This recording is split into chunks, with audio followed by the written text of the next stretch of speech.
వందే జగత్కారణం వందే పన్నగభూషణం ప్రకటనం వందే పశూనాం పతిం వందే సూర్యశశాంకవన్నినయనం వందే ముకుంద ప్రియం వందే భక్తజలాశ్రయం చ వరదం వందే శివం శంకరం. శివ మహాదేవ. ఋషభ ఉవాచ నమస్కృత్య మహాదేవం విశ్వవ్యాపిన ఈశ్వరం వక్ష్యే శివమయం వర్మ సర్వరక్షాకరం నృణాం. అందరికీ కావాల్సింది ఇవాళ మనకు అదే కదా, రక్ష కావాలి. సర్వులకి జగద్రక్ష ఎవరు? శ్రీరామ రక్ష సర్వ జగద్రక్ష అంటారు. శివుడు యొక్క రక్ష లోకానికి అందరికీ శివంకరంగా ఉంటుంది, సుఖంకరంగా ఉంటుంది కనుక శివమయమైన వర్మ అంటే కవచం. వర్మ శబ్దానికి కవచం అర్థం. శివమయమైన కవచాన్ని అందరికీ రక్షణ కల్పించేటువంటి దాన్ని నేను చెప్తున్నాను. ఏం చేసి అని అంటే మహాదేవుడిని నమస్కరించి. ఎక్కడో ఉన్న మహాదేవుడికి నమస్కారం చేస్తే ఇక్కడ రక్ష ఎలా కలుగుతుంది అని ప్రశ్న వస్తుంది. కనుక ఆయన విశ్వవ్యాపిని కనుక ఇక్కడే ఉన్నాడు, ఆయన లేని చోటే లేదు. విశ్వవ్యాపకుడైన ఈశ్వరుడు కనుక ఆ రెండు మాటల్లో అర్థం ఏమిటి అంటే ఆయన అంతటా ఉన్నాడు, అన్నీ చేయగలిగిన సమర్థుడు ఈశ్వరుడు కనుక ప్రభువు. ఆయన సర్వ సమర్థుడు, అన్ని పనులు చేయగలడు, ఎక్కడ పడితే అక్కడే ఉన్నాడు. కనుక మనం ఇక్కడ ప్రార్థిస్తే ఇక్కడే ఉన్నాడు, అన్నీ రక్షిస్తాడు. ఎక్కడో ఉంటే అక్కడ ప్రార్థిస్తే అక్కడ రక్షిస్తాడు. ఆయన లేని చోటు లేదు, ఆయన చెయ్యలేని పని లేదు. కాబట్టి సర్వవ్యాపకుడు, సర్వజ్ఞుడు, సర్వేశ్వరుడు, సర్వశక్తిమంతుడు అయినటువంటి సదాశివుడిని నమస్కరించి ఈశ్వరమయమైనటువంటి సర్వరక్షాకరమైన స్తోత్రాన్ని చెబుతున్నాను అన్నాడు. శుచౌ దేశే సమాసీన యథావత్ కల్పితాసన చితేంద్రియ చితప్రాణ చింతయేత్ శివం అవ్యయం. చక్కగా శుచి శుభ్రత పాటిస్తూ ఒక చోట కూర్చుని మంచి ఆసనం వేసుకుని ఇంద్రియ నిగ్రహం కలిగి ఉండి ప్రాణాయామం చేసి పరమేశ్వరుణ్ణి ధ్యానం చేయాలి.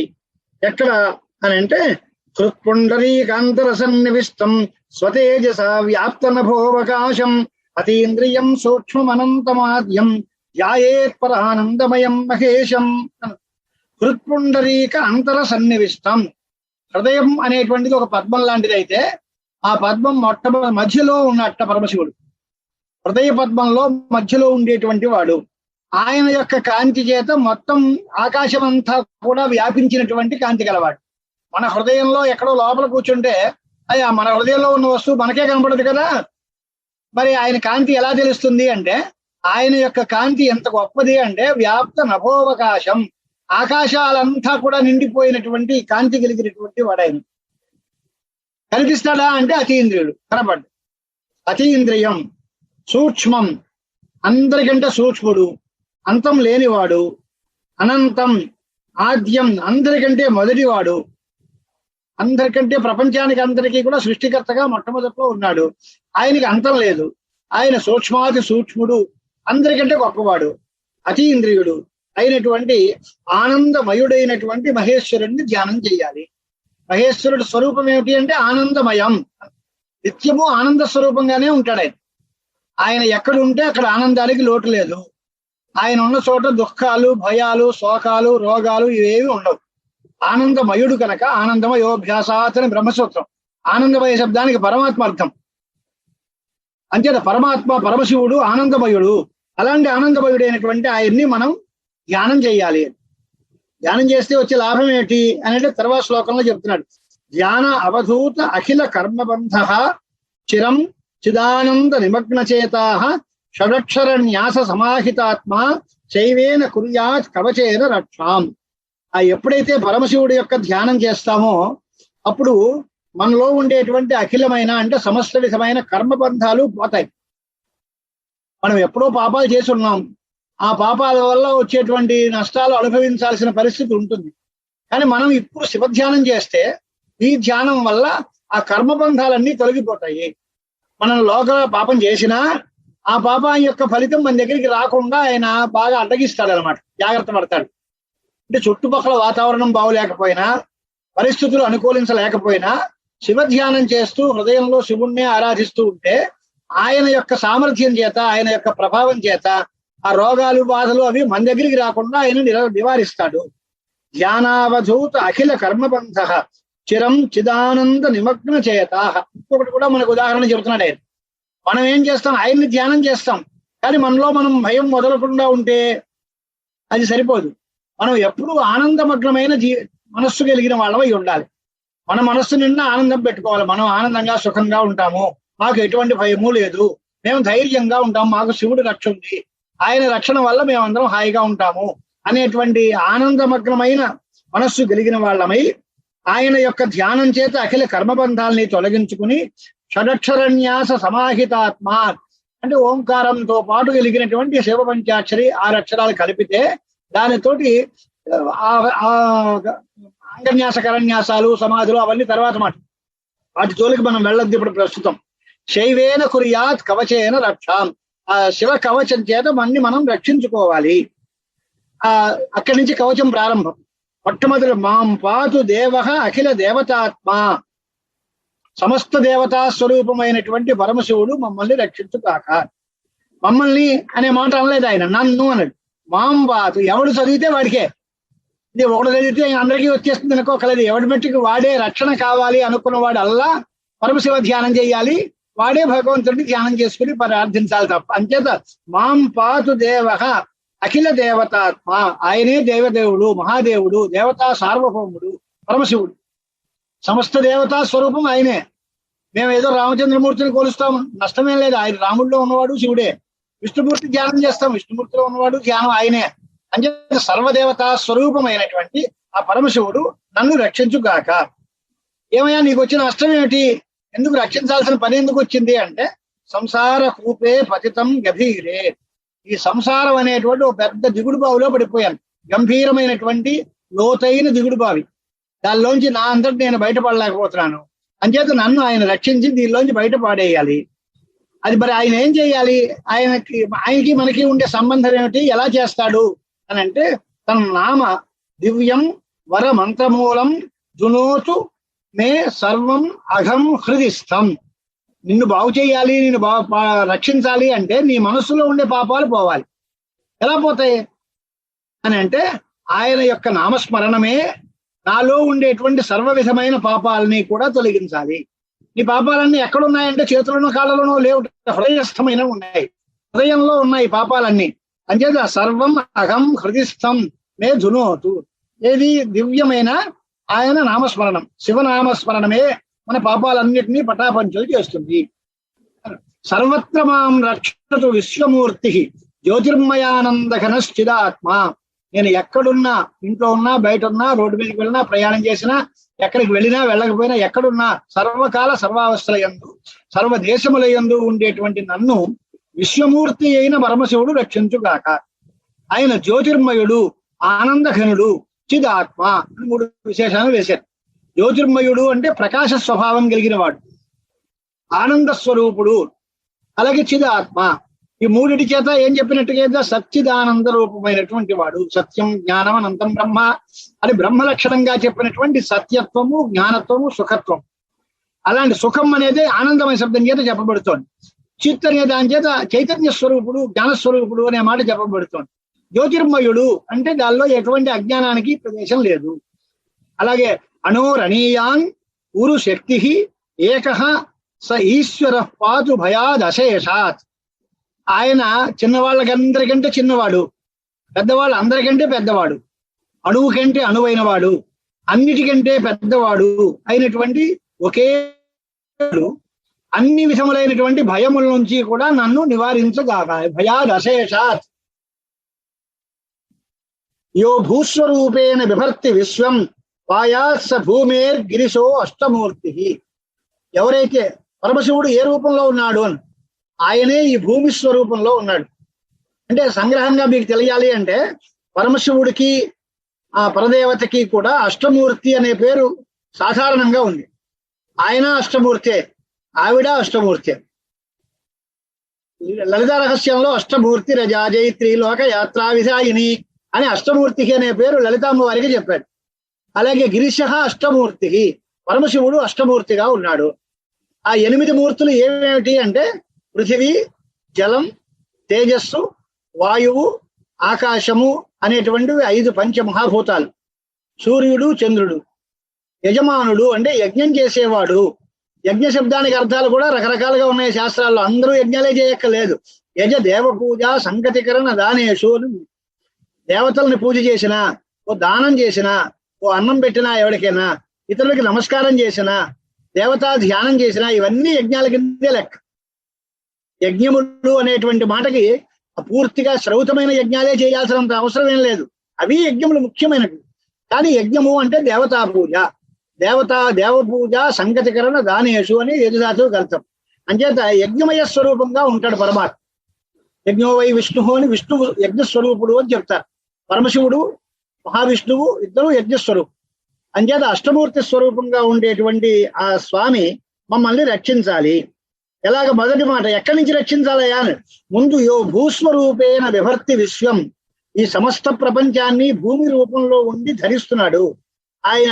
కనుక పాయాత్ స భూమేర్ గిరిశ అష్టమూర్తి, ఆయన భూమి స్వరూపంలో ఉన్నాడు కనుక భూమి వల్ల మనకు ఎటువంటి ఇబ్బంది లేకుండా మమ్మల్ని రక్షించుకోవాలి. ఆయన అష్టమూర్తి, అన్ని రకాలుగాను రక్షించగలడు. భూమి రూపంలో ఉన్నటువంటి ఆయన భూమి వల్ల వచ్చేటువంటి ప్రమాదాలు లేకుండా చేయాలి. యహ అపాం స్వరూపేణ నృణాం కరోతి సంజీవనం సహ అవతు మాం జలేభ్య, నీటి రూపంలో జలమూర్తిగా ఉండేటువంటి ఆయన పంచబ్రహ్మమూర్తులు అని పేరుతోటి పృథివీమూర్తి, జలమూర్తి, తేజోమూర్తి, వాయుమూర్తి, ఆకాశమూర్తి, లింగాల్లో కూడా అలాంటివి ఉన్నాయి. ఆకాశలింగం అని, వాయులింగం అని, పృథివీలింగం అని, ఇలాంటి పంచమహాలింగాలని కూడా అలా చెబుతూ ఉంటాం. అంచేత పరమశివుడు పంచబ్రహ్మమూర్తిగా ఉన్నాడు కనుక ఆయన భూమి స్వరూపంలో ఉన్నవాడై భూమి నుండి మనకి ఆపదల్ని లేకుండా రక్షించాలి. నీటి రూపంలో ఉంటూ నీటి వల్ల వచ్చేటువంటి రక్షణ అంతా కూడా మనకు కల్పించాలి. జలముల వల్ల మనకు ఎటువంటి ప్రమాదం రాకూడదు. మనం తాగే నీరు కలుషితమైనటువంటి జలపానం చేయడం వల్ల వీళ్ళందరూ చచ్చిపోయారు అనేటువంటి భయం మనకి రాకూడదు. మనం ఏ నీళ్లు తాగినా, మనం ఎక్కడ స్నానం చేసినా దాని వల్ల మనకి ఎటువంటి ఆపద లేకుండా ఆ పరమశివుడు, జల రూపంలో ఉండే పరమశివుడు మనని రక్షించుగాక. కల్పావసానే భువనాన్ని దగ్ధ్వా సర్వాణి యో నృత్యతి పురిలీల సహ కాలరుద్ర అవతు మాం వాగ్నేర్వాత్యాదిభీతే రహ్యాచ. ఇక తేజో రూపంలో, అగ్నిస్వరూపంలో ఉండేటువంటి ఆ పరమశివుడు కల్పావసానంలో, ఆఖరికి ప్రళయకాలంలో సమస్త భువనాలు కాల్చేస్తాడు ఆయన. హరుడు కనుక సర్వస్వ ప్రళయం చేసేటువంటి పరిస్థితుల్లో అందరినీ దగ్ధం చేసేసి దగ్ధ్వా సర్వాణి యో నృత్యతి భూరిలీల, అంతా తగలబెట్టేసి ఆయన ఆనందంగా నాట్యం చేస్తాడు. వినోదంగా నాట్యం, భూరిలీల నా నృత్యతి అని. ఆయన ఇంత పని నేనే చేశాను కదా అని ఆనందంగా నాట్యం చేస్తాడు. అలాంటి కాలరుద్ర స్వరూపంలో ఉండేటువంటి ఆయన మాకు దవాగ్ని వల్ల కానీ, లేకపోతే పెద్ద పెద్ద తుఫాన్ల వల్ల కానీ, వాత్యాది భీతే అఖిల అచ్చతాపాత్, ఎండల వల్ల కానీ, లేకపోతే అగ్ని పిడుగులు పడడం వల్ల కానీ, లేకపోతే దవాగ్నుల వల్ల కానీ, అగ్ని వికారాల వల్ల అన్నిటి వల్ల కూడా మాకు ఎటువంటి ఆపద లేకుండా రక్షించుగాక. ప్రదీప్త విద్యుత్కనకావభాస విద్యా వరాభీతి కుఠారపాణి చతుర్ముఖ తత్పురుష త్రినేత్ర రాజ్యాంశితం రక్షతుమాజస్రం. ఆయన స్వరూపం చూపించి వర్ణిస్తున్నాడు. ఆయన బాగా ప్రకాశించేటువంటి విద్యుత్ కాంతితో ఉంటాడు. ఆయన అంటే బాగా మెరుస్తూ ఉండేటువంటి మెరుపుల్లాగా కాంతితో ఉంటాడు. బంగారపు రంగులో ఉంటాడు. విద్యా వర అభీతి కుఠార పాణి, చేతుల్లో విద్యాహస్తం ఒకటి, వరహస్తం ఒకటి, అలాగే అభయహస్తం ఒకటి, కుఠారం ఒకటి, 4 చేతుల్లోనూ ఈ 4టిని పెట్టుకుని ఉంటాడు. 4 ముఖాలు కలిగి ఉంటాడు. తత్పురుష అనే పేరుతోటి పిలువబడుతూ ఉంటాడు. త్రినేత్ర అని 3 నేత్రాలతో ఉంటాడు. అలాంటి తత్పురుషమూర్తి అయినటువంటి సదాశివుడు అన్ని తూర్పు దిక్కున ఉండి మమ్మల్ని అందరినీ రక్షించుగాక. ప్రాచ్యాం స్థితం రక్షతు మాం అజస్రం. రెండవడు కుఠార వేదాంకుశ పాశ శూల కపాల ఢక్క అక్ష గృణాన్ దధాన చతుర్ముఖ నీలరుచి త్రినేత్ర పాయాద్ అఘోర దిశి దక్షిణశ్యాం. అఘోరుడు అనేటువంటి పేరు కలిగినటువంటి రుద్రమూర్తి దక్షిణ దిక్కులో మమ్మల్ని రక్షించాలి. ఆయన యొక్క స్వరూపాన్ని ఎలాగుంది అంటే ఒక కుఠారం పెద్ద గొడవలు పట్టుకుంటాట. వేదము, అంకుశము, పాశము, శూలము, కపాలము, ఒక ఢక్క, అలాగే ఒక అక్షమాల, ఇవన్నిటినీ కూడా ధరించేటువంటి చతుర్ముఖుడై నల్లగా ఉండేటువంటి ఆకారం కలిగిన త్రినేత్రుడైనటువంటి సదాశివుడు అఘోరుడు అనేటువంటి పేరుతో దక్షిణ దిక్కులో నాకు రక్షణ కల్పించగాలి. కుందేందు శంఖ స్ఫటికావభాస వేద అక్షమాల వరదాభయాంక త్రియక్ష చతుర్వక్త్ర ఉరు ప్రభావ సద్యోధిజాత అవతు మాం ప్రతీత్యాం. సద్యోజాతమూర్తిగా ఉండేటువంటి ఆయన పశ్చిమ దిక్కులో నాకు రక్షణ కల్పించుకోవాలి. ఆయన ఎలా ఉంటాడట అంటే మల్లె మొక్కల్లాగా తెల్లగా ఉంటాడు, చంద్రుడిలాగా ప్రకాశిస్తూ ఉంటాడు, శంఖంలాగా స్ఫటికంలాగా తెల్లటి వస్తువులన్నింటినీ చూపించి అటువంటి తెల్లటి కాంతి కలిగిన వాడు, అక్షమాల వరదాభయములు మొదలైనటువంటివన్నీ చేతుల్లో పెట్టుకున్నవాడు, 3 కళ్ళు కలిగిన వాడు, 4 ముఖాలు కలిగిన వాడు, అనంతమైన వైభవం కలిగిన వాడు సద్యోజాతమూర్తి నాకు పశ్చిమ దిక్కున రక్షణ కల్పించుగాక. వర అక్షమాల అభయ టంకహస్త సరోజ కింజల్క సమానవర్ణ త్రిలోచన చాతురు చతుర్ముఖ మాం పాయాదుదీత్యాందిశి వామదేవ. వామదేవమూర్తి మనకి అందరికీ చదువుకున్న వాళ్ళమే కదా, సద్యోజాత, తత్పురుష, అఘోర, ఈశాన మొదలైనటువంటి మనకు 5 ముఖాలు సద్యోజాతాది పంచబ్రహ్మమూర్తులు అంటాం. మనకి లింగార్చన చేసేటప్పుడు కూడా 5 లింగాలు పెట్టి సద్యోజాతాది పంచబ్రహ్మభ్య భానోహాన అంటూ ఉంటారు. అలాగే 5 ముఖాలు కలిగినటువంటి వారిని అందరినీ కూడా ఇక్కడ చూపిస్తున్నాడు ఆయన. ఈ వామదేవుడు అనే పేరు కలిగిన వాడు ఉత్తర దిక్కులో మనకి రక్షణ కల్పించుకోవాలి. ఆయన ఎలా ఉంటాడు అని అంటే అక్షమాల అభయహస్తము ఇవన్నీ పట్టుకుంటాడు చేతులను. సరోజ కింజల్క సమాన వర్ణ. సరోజం అంటే పద్మాలు, పద్మాల యొక్క పుప్పుడిలాగా కాంతితో ఉంటాడట. త్రిలోచనుడు, చతుర్ముఖుడు అయినటువంటి వాడు ఆయన రక్షించాలి. వేదాభయ ఇష్ట అంకుశ టంక పాశ కపాల ఢక్క అక్ష శూలపాణి శితద్యుతి పంచముఖ అవతాన్మాన్ ఈశాన ఊర్ధ్వం పరమ ప్రకాశ. ఈశానమూర్తి అయినటువంటి వాడు ఊర్ధ్వ దిక్కులో మనకు రక్షణ కల్పించుకోవాలి.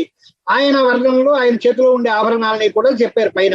శూలం ధరిస్తూ ఉంటాడు, డక్క ధరిస్తూ ఉంటాడు, కపాలం పట్టుకుంటాడు, పాశం పట్టుకుంటాడు, అంకుశం పట్టుకుంటాడు, తెల్లటి కాంతి కలిగిన వాడు, పంచముఖుడుగా ఉంటాడు. అలాంటి ఈశానమూర్తి మమ్మల్ని రక్షించుగాక. ఇది అన్ని దిక్కులా ఉండేటువంటి పరమశివుడిని రక్షణ ప్రార్థించాం. సరే, ఎక్కడ రక్షించాలి? ఇప్పుడు నీకు వచ్చిన ఇబ్బంది ఏంటి? తలనొప్పా, కాళ్ళు నొప్పులా, కడుపు నొప్పా, ఏది? నీ శరీరంలో ఎక్కడ నొప్పి ఉంది, ఎక్కడ రక్షణ కల్పించాలి అని అంటే అంటావేమో అని అక్కడి నుంచి ప్రారంభిస్తున్నాడు అనమాట. మూర్ధానమవ్యాన్ మమ చంద్రమౌళి, నా శిరస్సుని చంద్రుని రక్షించుగాక. ఫాలం మమ అవ్యాదధ భాలనేత్ర, త్రినేత్ర భాలనేత్రంగా కలిగినటువంటి నెత్తిలో 3వ కన్ను కలిగినటువంటి భాలనేత్రుడైన పరమశివుడు నా భాలస్థలాన్ని అంటే నుదుటి భాగాన్ని రక్షించుగాక. నేత్రే మమ అవ్యాద్ భగనేత్రహారి, నేత్రములని భగనేత్రహారి అయినటువంటి ఆ పరమశివుడు మనని రక్షించుగాక. అలాగే అన్న తీసుకెళ్ళి. అవ్యాద్ భగనేత్రహారి నాసాం సదా రక్షతు విశ్వనాథ, విశ్వనాథుడు నా ముక్కు రక్ష కల్పించుగాక. ఆయా శృతి మే శృతి గీత కీర్తి, వేదాలలో కీర్తింపబడినటువంటి వేదంలో ప్రతిపాదింపబడిన వైభవం కలిగిన సదాశివుడు నా శృతిని రక్షించుగాక, అంటే నా చెవుల్ని రక్షించుగాక. కపోలమవ్యాత్ సపతం కపాలి, చేతిలో కపాల ధారణం చేసేటువంటి వాడు, భిక్షాపాత్రను ధరించేటువంటి ఆ ఈశ్వర మూర్తి మాకు కపోల భాగాన్ని రక్షించుగాక. అక్షం సదా రక్షతు పంచవక్త్ర, ముఖాన్ని పంచవక్త్రుడు రక్షించాలి. జిహ్వాం సదా రక్షతు వేద జిహ్వ, ఆయన నోట్లో ఎప్పుడు వేదాలు ఆడుతూ ఉంటాయి కనుక వేద జిహ్వుడు అని పేరు పెట్టారు. ఆయన ఎప్పుడు ఆయన నోటముట వేదాలు అలా ఉచ్చరింపబడుతూ ఉంటాయి కనుక వేద జిహ్వుడైన ఆయన నా జిహ్వకి రక్షణ కల్పించాలి. కంఠం గిరీశ అవతు నీలకంఠ, నీలకంఠుడైన స్వామి నా కంఠ భాగాన్ని రక్షించాలి. పాణిద్వయం పాతు పినాకపాణి, చేతిలో పినాకం పట్టుకున్నాడు కనుక ఆయన నా చేతులు రెండింటినీ రక్షించాలి. దుర్మూలమవ్యాన్ మమ ధర్మబాహు, ధర్మబాహు అంటే మంచి నిజమైన బాహువులు కాదు, ధర్మ రక్షణం కోసం ఏర్పడిన బాహువులు గల ఆయన బాహువులు లోకాల్లో ధర్మస్థాపనం చేయడానికే ఉపయోగపడతాయి. శత్రువధ చేయడం, దుర్మార్గుల్ని శిక్షించడం, సన్మార్గుల్ని రక్షించడం, అలాంటివంటి ధర్మ రక్షణ చేసేటువంటి స్వామివారి యొక్క చేతులు నా చేతుల్ని దూర్మూలాన్ని అంటే చేతుల యొక్క మొదటి భాగాన్ని రక్షించుగాక. మమ ఉదరం పాతు గిరీంద్ర సంవా, ఆయన నా ఉదర భాగాన్ని గిరీంద్రుడు ధనుస్సుగా కలిగిన మేరు పర్వతాన్ని ధనుస్సుగా ధరించాడు ఆ త్రిపురాసుర సంహార విషయంలో చేసినటువంటి వర్ణన. అలాంటి గిరీంద్రము అంటే మేరు పర్వతం ధనుస్సుగా కలిగినటువంటి ఆ స్వామి నా ఉదరాన్ని రక్షించాలి. మధ్యం మమ అవ్యాన్ మదనాంతకారి, మన్మధుడి యొక్క గర్వాన్ని అణిచి మన్మథ దాహం చేసి అనంగుడుగా ఆయన్ని మళ్ళీ లోకంలో శిరస్థాపనం చేసినటువంటి మహానుభావుడు మన్మథ వదన అంతకారి అయినటువంటి ఆ పరమశివుడు నా మధ్య భాగాన్ని రక్షించుకోవాలి. హేరంబదాత మమ పాతు నాభిం, విఘ్నేశ్వరుడు యొక్క తండ్రి గారైనటువంటి సదాశివుడు నా నాభిస్థానానికి రక్షణ కల్పించాలి. స్వాయాత్ కటిం ధూర్జటి ఈశ్వరోమే, ధూర్జటి అయినటువంటి ఈశ్వరుడు నా కటి భాగానికి రక్షణ కల్పించాలి. ఊరుద్వయం పాతు కుబేరమిత్ర, కుబేరుడికి స్నేహితుడు పరమశివుడు అంటే ఆయన ఊరుద్వయం అంటే రెండు తొడల్ని రక్షించాలి. జానుద్వయం మే జగదీశ్వరో అవ్యాత్, జగదీశ్వరుడైనటువంటి సదాశివుడు మా జానుద్వయాన్ని అంటే మోకాళ్ళని వాటిని రక్షించాలి. జంఘాయుగం పుంగవకేతురవ్యాత్, పిక్కల్ని పుంగవకేతు అనేటువంటి మాట అంటే పుంగవకేతు అంటే వృషభధ్వజుడు, పుంగవము అంటే మన ఆవు, వృషభం కేతువుగా కలిగిన వాడు వృషభకేతువు, వృషభధ్వజుడు పరమశివుడు. అలాంటి పరమశివుడు నా జంఘాయుగాన్ని రక్షించుకోవాలి. పాదవు మమ అవ్యాతు సుర వంద్యపాద, పరమశివుడి యొక్క పాదాలని దేవతలందరూ స్తోత్రం చేసి నమస్కరిస్తూ ఉంటారు.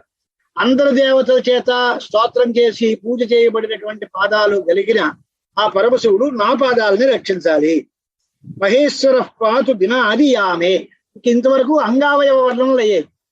సమయం ఎప్పుడు అని అంటే దినము యొక్క మొదటి క్షణంలో నాకు మహేశ్వరుడు రక్షణ కల్పించాలి. మధ్యయామంలో వామదేవుడు రక్షణ కల్పించాలి. త్రియంబక పాతు తృతీయయామే, మూడవ యామంలో త్రియంబకుడు రక్షణ కల్పించాలి. వృషధ్వజ పాతు దిన అంత్యయామే, దినం యొక్క నాలుగవ జాములో వృషధ్వజుడు అనేటువంటి ఆ పరమశివుడు రక్షణ కల్పించాలి. మరి పగలు 4 రకాలు అయిపోయాయి. రాత్రి వస్తే పాయాత్ నిషాదవు శశిశేఖరుడు మాం, శశిశేఖరుడైన పరమశివుడు రాత్రి మొదటి జాముల్లో నాకు రక్షణ కల్పించాలి. గంగాధరో రక్షతు మాం నిషీధే, రాత్రి వేళ గంగాధరుడు రక్షణ కల్పించాలి. గౌరీపతి పాతు నిశావసానే, రాత్రి చివరైపోయే టైంలో గౌరీపతి అయినటువంటి పరమశివుడు రక్షణ కల్పించాలి. అన్ని రకాల చెప్పండి, ఇన్ని మాటలు చెప్పలేమండి అంటే సర్వకాల సర్వావస్థల్లోనూ రక్షణ కల్పించాలి. ఎవరు అంటే మృత్యుంజయ పాతు సర్వకాలం, మృత్యుంజయో రక్షతు సర్వకాలం. మృత్యుంజయుడు అనేటువంటి పేరు కలిగినటువంటి పరమశివుడు ఆయన సర్వకాలముల యందు నాకు రక్షణ కల్పించాలి. లోపల ఇంట్లో కూర్చున్నా నేను, ఆయన వస్తాడా అంటే అంతస్థితం రక్షతు శంకరో మాం స్థాణు సదా పాతు బహిస్థితం మాం, అంతస్థితుడైనటువంటి నన్నేమో శంకరుడు రక్షించాలి. స్థాణువు అనేటువంటి పేరు కలిగిన రుద్రుడు బయట ఉండేటువంటి నన్ను రక్షించాలి. ఆ బయట కాదు లోపల కాదు మధ్యలో ఉన్నాడు కాదు. అంతరే పాతు పతి పశువునాం, పశుపతి అయినటువంటి వాడు అంతర్భాగంలో కానీ బహిర్భాగంలో కానీ కాకుండా ఏదో గుమ్మం మధ్యలో ఎక్కడో ఉన్నాం, వెళుతూ ఉన్న సమయంలో రక్షణ కావాలి అంటే ఏ లక్ష్మీ నరసింహావతారంలో హిరణ్యకశిపుడిని సంహరించినట్టుగా మన ఎవరైనా రోగాలు సంహరిస్తాయేమో అంటే అక్కడ కూడా ఆయన మాకు రక్షణ కల్పిస్తూనే ఉండాలి. పశుపతి సదాశివో రక్షతు మాం సమంత, సదాశివుడు అన్ని వైపుల నుంచి నాకు రక్షణ కల్పించాలి. పై శ్లోకంలో సర్వకాలం అను, ఇక్కడ సమంతాతను, అన్ని కాలముల యందు మృత్యుంజయుడు రక్షణ కల్పించాలి.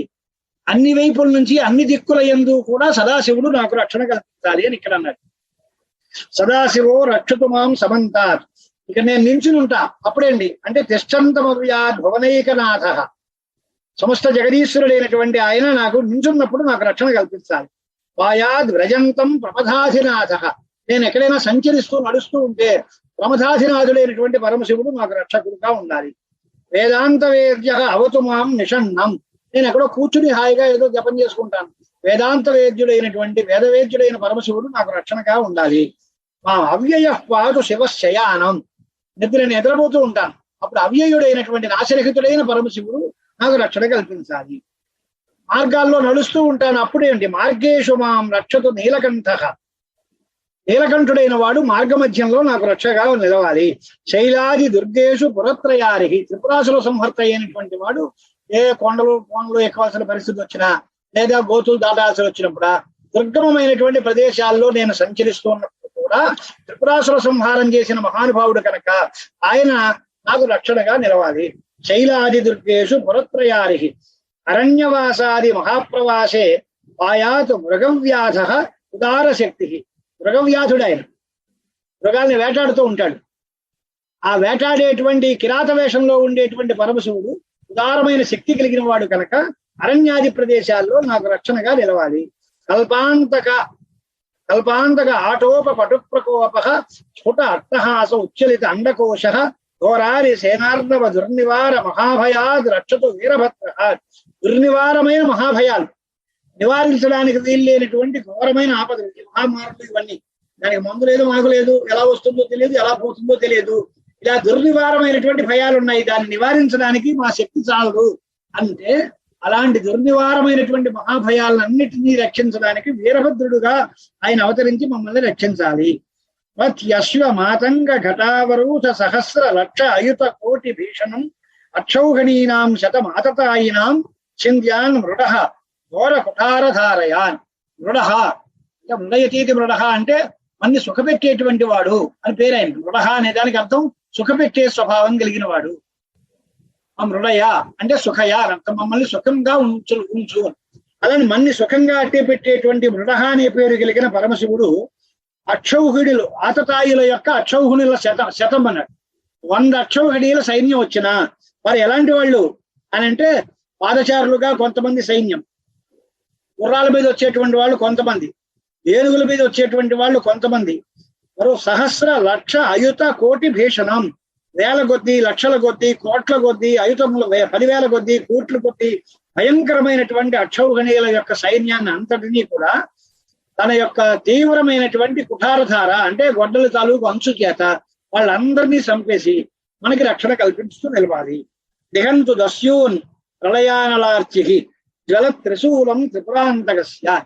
ఆయన యొక్క త్రిపురాంతకుడైనటువంటి పరమశివుడు యొక్క త్రిశూలం ఉంది, అది ఒక్కటే చాలు, తెగమంత అక్కలేదు. ఆయన అక్కడే కూర్చుని త్రిశూలాన్ని ఒక్కదాన్ని పంపించినా మనకి రక్షణ హాయిగా కలుగుతుంది. అంచేత ఆయన యొక్క త్రిశూలాన్ని వర్ణిస్తున్నాడు ఈయన. ఎక్కడ దస్యువులందరినీ కూడా, శత్రువులందరినీ కూడా నిహంతు చంపుగాక. ఏది అంటే త్రిశూలం. అది ఎలాంటిది అంటే ప్రళయ అనల అర్చిహి, ప్రళయ కాలంలో ఉండే అగ్నిహోత్రంతో సమానమైన కాంతి గలది. జ్వల త్రిశూలం, బగబగ మండుతూ ఉంటుంది త్రిశూలం. ప్రళయకాలంలో ఉండేటువంటి అగ్నిహోత్రంతో సమానంగా జాజ్వల్యమానంగా ప్రకాశిస్తూ ఉండేటువంటి త్రిపురాంతకుడైనటువంటి పరమశివుడి యొక్క త్రిశూలాయుధం మాకు రక్షణ కల్పించాలి. శార్దూల సింహ వృక్ష వ్రకాది హింస్రాన్ సంత్రాసయ ఈశధను పినాక. ఆయన యొక్క ఆయుధాలని వర్ణిస్తున్నాం. ఆయన ఆయుధాలు మనకి రక్షణ కల్పించాలి. ఆయన యొక్క పినాకం, పినాకహస్త అని పరమశివుడి యొక్క పేరు. పినాకము అనేటువంటి ఆయన యొక్క ఆయుధం. మనం ఏం చేయాలి అంటే పెద్ద పుళ్ళు, సింహాలు, వృకాలు, తోడేళ్లు మొదలైన హింసాకరమైనటువంటి మృగాలు అన్నిటినీ కూడా భయపెట్టి దూరంగా తోసేసి వాటి వల్ల మనకి ఆపద లేకుండా మనని రక్షించాలి. ఆయన ఈశ్వరుడు యొక్క ధనుస్సు పేరు పినాకి. పినాకము అనేది పరమేశ్వరుడు యొక్క ధనుస్సు పేరు. అంటే ఈశధను పినాక, పరమేశ్వరుడు యొక్క ధనుస్సు అయినటువంటి పినాకము మమ్మల్ని అందరినీ రక్షించుగాక. దుస్వప్న దుశ్శకున దుర్గతి దౌర్మనస్య దుర్భిక్ష దుర్వ్యసన దుఃఖ దుస్సహ దుర్యశాంసి ఉత్పాత తాప విష భీతి వసద్గ్రహార్తి వ్యాధీంశ్చ నాశయుతుమేం జగదామధీశ. జగన్నాథుడైనటువంటి పరమశివుడు, విశ్వనాథుడు, ప్రపంచానికి అందరికీ నాథుడు కనుక ఆ పరమశివుడైన విశ్వనాథుడే మాకు ఈ రక్షణ అంతా కల్పించాలి.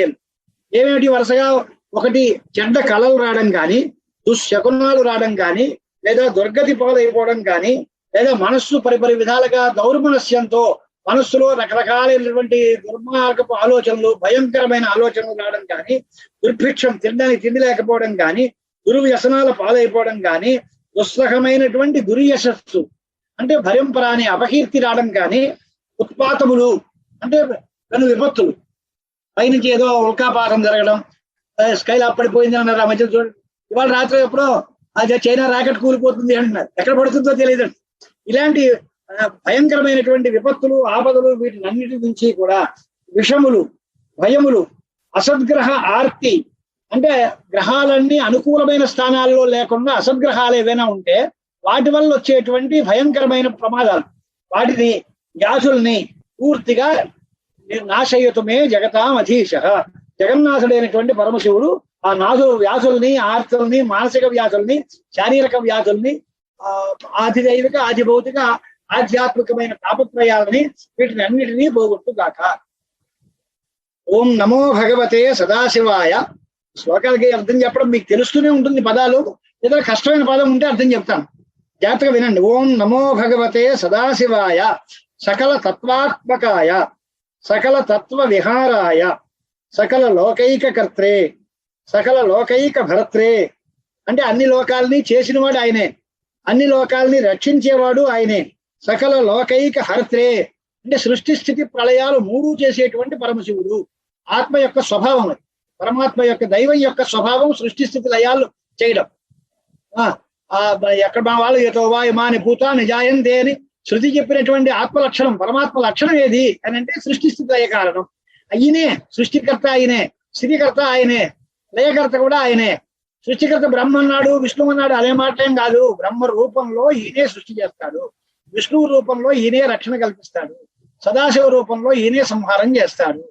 అదే మనం చదువుకున్నాం, సృష్టికర్త్రి బ్రహ్మరూప, గోత్రి గోవింద రూపిణి, సంహారిణి రుద్రరూప అనేటువంటి పేర్లలో దీన్నే అర్థాన్ని వారు వివరించారు. అంచేత సకల లోకైక హర్త్రే సకల లోకైక గురవే, సర్వ విధమైన లోకాలకి గురువు ఎవరు అంటే సదాశివుడే గురువు. ఆయనే అందరికీ గురువు. దక్షిణామూర్తి రూపంలో అందరికీ జ్ఞాన ప్రబోధం చేసినటువంటి సద్గురువులు ఆయనే. కనుక సకల లోకైక గురవే సకల లోకైక సాక్షిణే సకల నిగమగుహ్యాయ, సమస్త వేదములలోనూ రహస్యంగా చెప్పబడిన విషయం ఎవరు అంటే ఆయనే. సకల వరప్రదాయ, సమస్త విధమైన వరాలు ఇవ్వగలిగిన వాడు కూడా ఆయనే. సకల దురిత ఆర్తి భంజనాయ, సమస్త విధమైన పాపాలని, ఆర్తి అంటే బాధల్ని దుఃఖాలని పోగొట్టేటువంటి వాడు కూడా ఆయనే. సకల జగత్ అభయంకరాయ, సర్వ జగత్తుకి భయం లేకుండా చేయగలిగిన వాడు ఎవరు అంటే అభయంకరుడు ఆయనే. సకల లోకైక శంకరాయ, అందరికీ సుఖాన్ని ఇచ్చేటువంటి వాడు శంకర స్వభావంగా కలిగిన వాడు కూడా పరమశివుడే. శశాంక శేఖరాయ, చంద్రుడిని ఆభరణంగా పెట్టుకున్నటువంటి వాడు. శాశ్వత నిజాభాసాయ, తన కాంతి ఎప్పుడు శాశ్వతంగా విరాజిల్లుతూ ఉండేటువంటి వాడు. నిర్గుణాయ అంటే ఆయనకి ఏ గుణాలు లేవు కానీ అన్ని గుణాలు ఆయనవే. ఆయన దగ్గర ఏమీ లేదు కానీ అన్నీ ఆయన అందరికీ ఇవ్వగలడు. ఏమీ లేనివాడు కాదు, ఏమీ అక్కర్లేనివాడు, తన కోసం అంటూ ఏమీ అట్టే పెట్టుకోనివాడు, కానీ అన్నీ ఉన్నవాడు, అందరికీ అన్నీ ఇవ్వగలిగిన వాడే. సర్వజగత్ అభయంకరుడు, శాశ్వతుడు, నిర్గుణుడు, నిరుపముడు, ఆయన లాంటి వాడు మరొకడు లేడు. నిరూపాయ, రూపం లేదు. నిరాభాసాయ, నిరామయాయ, ఆయనకి ఎటువంటి ఆమయాలు లేవు. నిష్ప్రపంచాయ, ప్రపంచమే లేదు ఆయనకి. నిష్కలంకాయ, కలంకాలు లేనివాడు. నిర్ద్వంద్వాయ, ఆయన లాంటి వాడు మరొకడు లేడు. నిస్సంగాయ, సంగములకి లేదు, ఎవరితోటి కలిసి ఉండడు. నిర్మమాయ, నిర్మలాయ, నిర్గమాయ, నిత్య రూప విభవాయ, నిరుపమ విభవాయ, నిరాధారాయ, నిత్య శుద్ధ బుద్ధ పరిపూర్ణ సచ్చిదానంద అద్వయాయ. వేదాంత సిద్ధాంతంలో చెప్పినటువంటి నిత్య బుద్ధ బుద్ధ ముక్త స్వభావం, సచ్చిదానంద ఘన స్వభావం, పరమ శాంత ప్రకాశ తేజోరూపాయ, పరమమైన శాంత స్వరూపంగా తేజస్సులో ప్రకాశిస్తూ ఉండేటువంటి వాడు అయినటువంటి ఆయనకి జయకారం చేస్తున్నాము, ఆయనకి నమస్కారం చేస్తున్నాము. జయ జయ మహారుద్ర మహారౌద్ర రుద్రావతార దుఃఖ దావధారణ, దుఃఖం అనేటువంటి దావాగ్నిని దహింపజేసేవాడు. మహాభైరవ కాలభైరవ కల్పాంత భైరవ కపాలమాలాధర ఖట్వాంగ ఖడ్గ చర్మ పాశ అంకుశ కబరు శూల చాప బాణ గదా శక్తి భిండిపాల తోమర ముసల ముద్గర పట్టిస పరశు పరిహ ఉషుండి శతగ్ని చక్రాది ఆయుధ భీషణకర సహస్ర ముఖదంష్టాకరాల వికటాత్మహాస విస్ఫారిత బ్రహ్మాండ మండల అని ఆయనకి ఇంత బిరుదు వేశాడు. ఆయన చేతిలో లేని ఆయుధాలే లేవు. ఎన్ని రకాల ఆయుధాలు వరుసగా చెప్పుకొచ్చి ఇన్ని అనంత విధమైనటువంటి ఆయుధాలతో, భీషణమైనటువంటి చేతులతో, వేల కొద్దీ చేతులతోటి, వేల కొద్దీ ముఖాలతోటి, దంష్ట్రా కరాళాలతోటి వికటాట్టహాసం చేస్తూ బ్రహ్మాండ మండలాన్ని అంతటినీ కూడా జాజ్వల్యమానంగా ప్రకాశింపజేస్తూ ఉండేటువంటి రుద్రావతార స్వరూపంగా వర్ణించినటువంటి మాటలు. నాగేంద్ర కుండల, నాగేంద్రహార, నాగేంద్ర వలయ, నాగేంద్ర చర్మధర, మృత్యుంజయ, త్రియంబక, త్రిపురాంతక, విరూపాక్ష, విశ్వేశ్వర, విశ్వరూప, వృషభ వాహన, విషభూషణ, విశ్వతోముఖ, సర్వత రక్ష రక్ష మాం. ఇది మన కోరిక. ఇలాంటి మహావైభవం కలిగినటువంటి పరమశివ, నువ్వు మమ అన్ని రకాలుగా రక్షించు. జ్వల జ్వల, మహామృత్యు భయం అపమృత్యు భయం నాశయ నాశయ. నాకు గొప్ప మృత్యు భయాన్ని, అపమృత్యు భయాన్ని, అకాల మరణాలని లేకుండా నశింపజేయి. మాకు అపమృత్యు పరిహారం ద్వారా ఆయుష్యాభివృద్ధిని ప్రసాదించు అని మృత్యుంజయుడిని ప్రార్థిస్తున్నాం మనం. మహామృత్యు భయం, అపమృత్యు భయం నాశయ నాశయ, రోగ భయం ఉత్సాదయోత్సాదయ. ఈ రోగాలు మాకేవీ భయంకరంగా ఉండకుండా రోగాల వల్ల వచ్చే భయాన్ని అంతటినీ తొలగించు. విష సర్ప భయం శమయ శమయ. విషముల వల్ల వచ్చే సర్పం, ఈ కరోనా వ్యాధి అనండి, లేదా పాముల విషం, తేలు విషం, ఇలాంటివన్నీ విషభయం. ఇలాంటి విషభయాలన్నింటినీ తొలగించు. చోర భయం మారయ మారయ, మమ శత్రువు ఉచ్చాటయోచ్చాటయ. నా శత్రువులందరినీ దూరంగా తరివించు. శూలేన విదారయ విదారయ, నీ త్రిశూలంతో వాళ్ళని చీల్చేయను.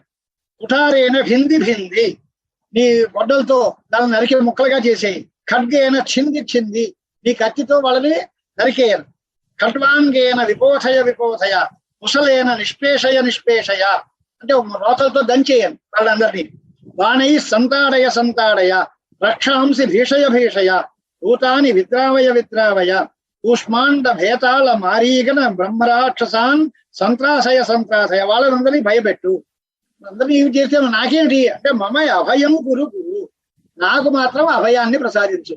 నేను తప్ప నాకు శత్రువులుగా ఉండేవాళ్ళు, నాకు బాధ పెట్టేవాళ్ళు ఎవరైతే ఉన్నారో వాళ్ళందరినీ పిండి పిండి చేసేయి. ఒక్క ముక్కలుగా నరికి పారేయి, వాళ్ళని చంపేయి, పాచేయి, పిండి చేసేయి, చూర్ణంగా చేసేయి. వాళ్ళందరినీ దూరంగా ఒకటి నాకు మాత్రం అభయ ప్రదానం చెయ్యి.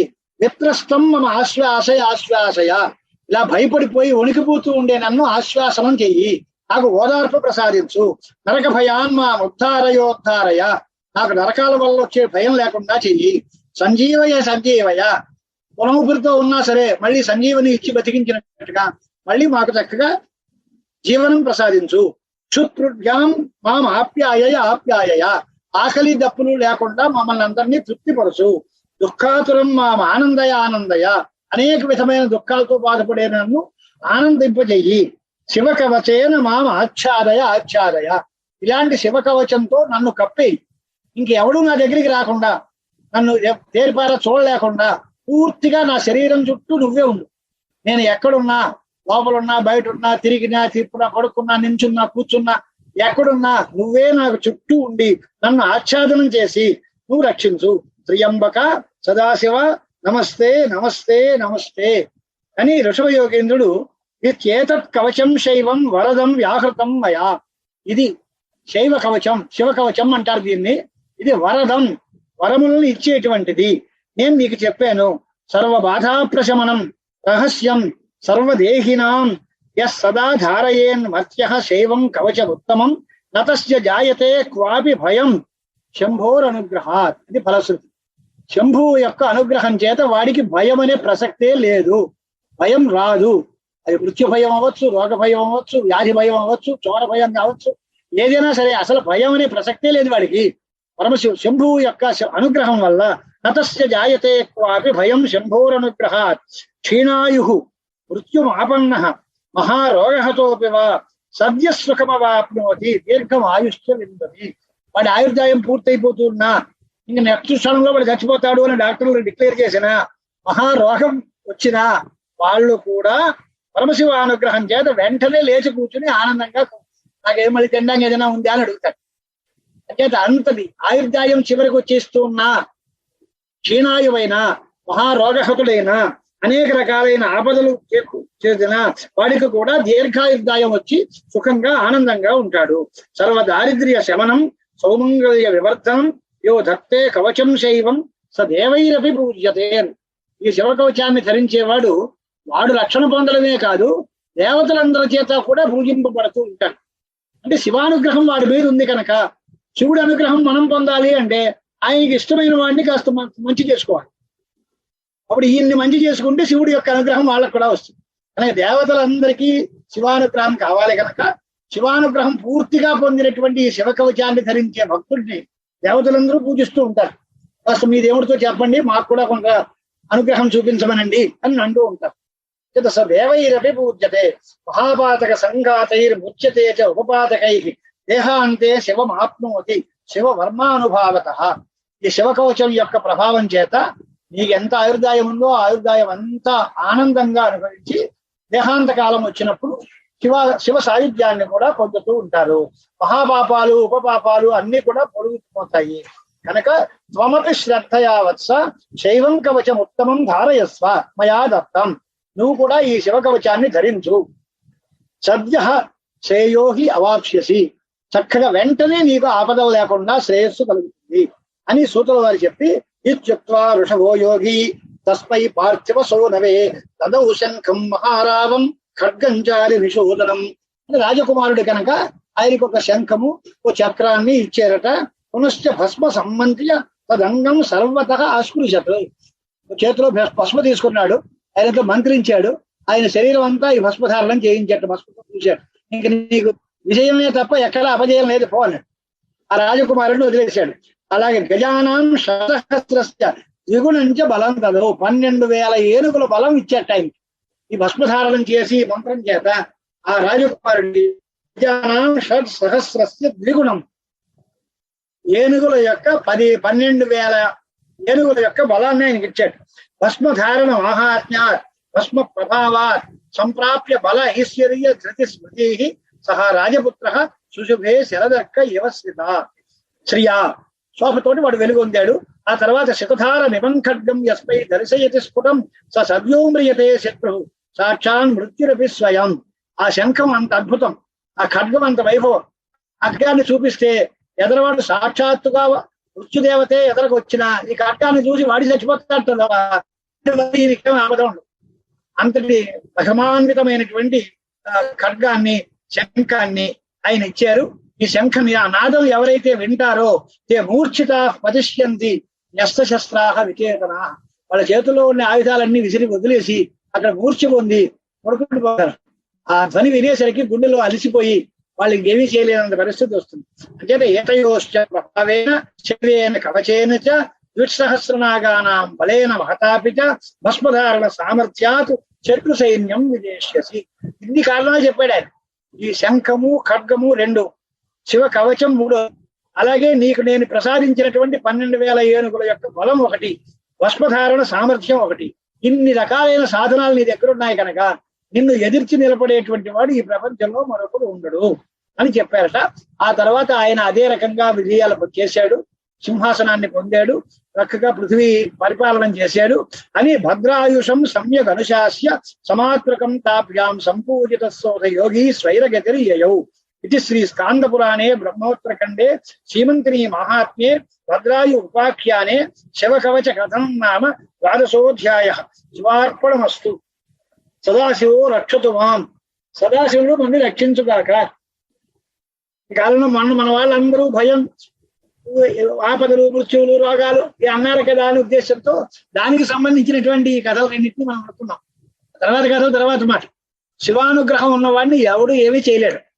ఆయుధాలు లేకపోతే అది సరే విషయం, వేరే అంచేత అది కాకుండా మన ప్రయత్నంగా మనం శివారాధన చేసి శివానుగ్రహం చేత హాయిగా సుఖంగా సంతోషంగా మనం అందరం సుఖంగా జీవిద్దాం. మనకి ఎటువంటి లోపము రానివ్వడు ఆయన. తాతగారు పరమశివుడు, పరమశివ స్వరూపం. ఆయన యొక్క అనుగ్రహం సరే. అలాగే మా నాన్నగారు మీ తాతగారు జగన్నాథుడు, ఆయన యొక్క అనుగ్రహం మనకి అన్ని ఉన్నప్పుడు మనకి ఏ లోపము లేదు. ఎవరు భయపడాల్సిన పనే లేదు. భయం మన జోలికి రానే రాదు. మనందరికీ ఆనందంగా ఉంటాం, అన్ని పనులు సక్రమంగా చేసుకుంటాం. మంచి ఎవరైనా ఉండే మాట అయితే శివస్తోత్రం ఏదైనా ఉంటే చదవని విందాం సరదాగా. స్వస్తి ప్రజాభ్యః పరిపాలయంతాం న్యాయేన మార్గేణ మహీం మహీషాః. ఓ బ్రాహ్మణేభ్యః శుభమస్తు నిత్యం. లోకాః సమస్తాః సుఖినో భవంతు. సర్వే భద్రాణి పశ్యంతు. సర్వే సంతు నిరామయాః. సర్వే చ సుఖినః సంతు. సర్వే సంతు నిరామయాః. సర్వే భద్రాణి పశ్యంతు. మా కశ్చిత్ దుఃఖభాగ్ భవేత్. సత్బ్రహ్మార్పణమస్తు.